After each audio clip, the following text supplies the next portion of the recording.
Bien, vamos a resolver tres pequeños ejercicios de ejemplo del tema de reacciones de fusión y fisión y reacciones nucleares.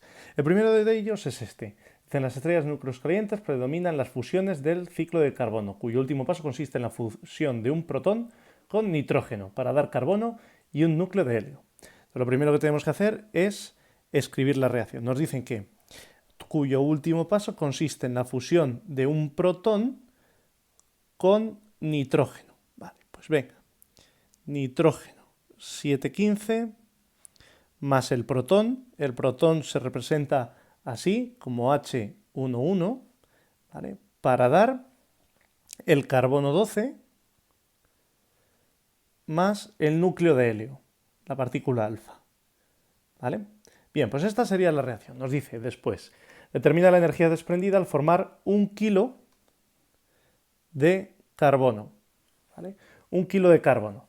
Bueno, pues para poder calcular la energía, nosotros tenemos que saber pues, cuántos núcleos de carbono se han formado. Entonces, lo primero es calcular cuántos átomos de carbono hay en 1 kilo. Y estos los de química lo sabéis perfectamente. 1000 gramos de carbono por 1 mol de carbono pesa 12 gramos. ¿Vale? De esta manera obtendríamos los moles de carbono que tenemos. Si seguimos el factor de conversión, ¿vale? Esto espero que os acordéis de cómo se pasaba. Sabemos que un mol, ¿vale?, tiene 6,022 por 10 a la 23 el número de Avogadro átomos. De manera que en 1 kilo de carbono hay 5,02 por 10 a la 25 núcleos, ¿vale? O átomos de carbono. Vale, pues estamos hablando de esta cantidad de átomos que se generan. ¿Cómo podemos calcular la energía? Vamos a ver. Esta reacción me dice la energía que se produce, ¿vale?, al formar un átomo de carbono. Entonces, si yo multiplico la energía que se produce en esta reacción por todos estos átomos de carbono, obtendré la energía total. Bien, pues vamos a ver cuánta energía se produce. ¿Cómo podemos calcular la energía que se produce en esta reacción? A través del defecto de masa. Entonces, el defecto de masa en esta reacción, o la masa que se pierde, será la masa que teníamos antes, ¿vale?, menos la masa que tenemos después. Es decir, la masa de ese nitrógeno más la masa de ese protón menos la masa del carbono que se forma menos la masa del helio, ¿vale?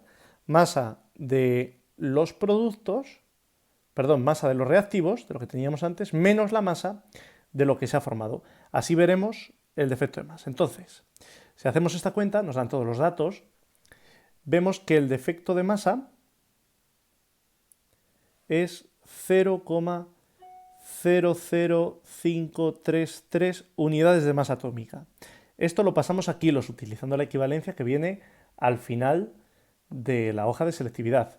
Y resulta que el defecto de masa es 8,85 por 10 a la menos 30 kilogramos. Vale, este es el defecto de masa. Eso significa que se ha perdido masa. Es decir, que antes todo esto tenía más masa que lo que hay después. ¿Dónde ha ido esa masa que se ha perdido? Se ha transformado en energía. ¿Cómo podemos saber que se ha transformado en energía? La energía es el efecto de masa, la masa perdida, por c al cuadrado. De manera que la energía serán esos 8,85 por 10 a la menos 30 kilogramos por 3 por 10 a la 8 metros por segundo al cuadrado. Esto nos da una cantidad de energía de 7,97 por 10 a la menos 13 julios. Entonces, ¿qué energía es esta? Esta es la energía de un solo átomo de carbono. Entonces, yo he quemado 1 kilo. 1 kilo de átomos de carbono tiene 5,02 por 10 a la 25 núcleos. Luego, la energía total será el número de núcleos por la energía de un núcleo.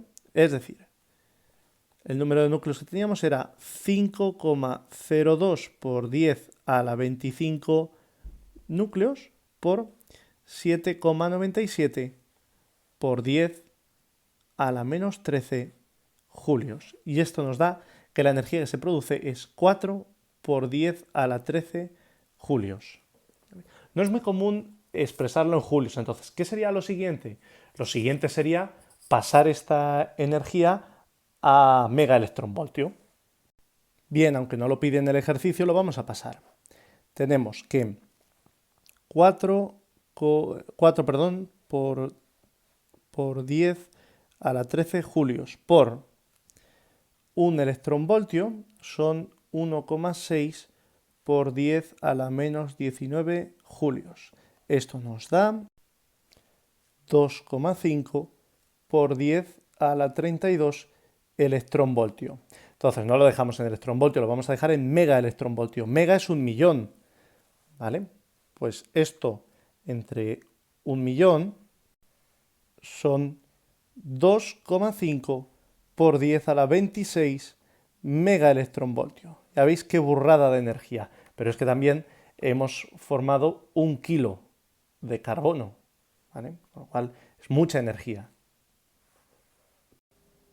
Bien, y vamos con este ejercicio. Nos dicen que la energía liberada en la fisión de un núcleo de uranio 235 es 200 megaelectronvoltio, ¿vale? Calcula la energía liberada en kilovatios hora en la fisión de 1 gramo de uranio 235. Vale, pues lo primero que tenemos que ver es cuántos átomos, cuántos núcleos hay en 1 gramo de uranio 235. ¿Vale? Vamos allá. Comenzamos. 1 gramo de uranio, ¿vale? Lo vamos a pasar a átomos. ¿Cuántos átomos hay en 1 gramo de uranio? Bueno, lo primero que tenemos que determinar es cuál es la masa de 1 mol de uranio. No nos la dan, pero ya se saca de aquí, como el protón y el neutrón, su masa es una unidad de masa atómica. Entonces, el uranio 235, lo voy a poner aquí arriba, el uranio 235, ¿vale? Su masa atómica es 235 gramos mol. El uranio 238, su masa atómica será 238 gramos mol. Entonces, 1 gramo de uranio por 1 mol de uranio que pesa 235 gramos por 1 mol de uranio que contiene 6,02 para los listos, por 10 a la 23 núcleos. Esto nos da que estamos trabajando con 2,56 por 10 a la 21 núcleos, ¿vale? Nos dice el ejercicio que un núcleo produce 200 megaelectronvoltio. Entonces, todos esos núcleos, ¿cuánta energía van a producir? Pues la energía producida será 2,56 por 10 a la 21 núcleos por 200 megaelectronvoltio por núcleo. Esto nos da que se producen 5,12 por 10 a la 23 megaelectronvoltio. ¿Vale? Ahora nos queda el paso de megaelectronvoltio a kilovatio hora. Lo primero es quitarnos de en medio eso del megaelectronvoltio y pasarlo a julios, ¿vale? Fijaros, 5,12 por 10 a la 23 megaelectronvoltio es 5,12 por 10 a la 29 electronvoltio. Por un electronvoltio, que son 1,6 por 10 a la menos 19 julios, nos da que estamos hablando de 8,192 por 10 a la 10 julios, ¿vale? Y ahora viene el paso del julio al kilovatio hora. Vamos a ver, el kilovatio hora es una unidad de potencia.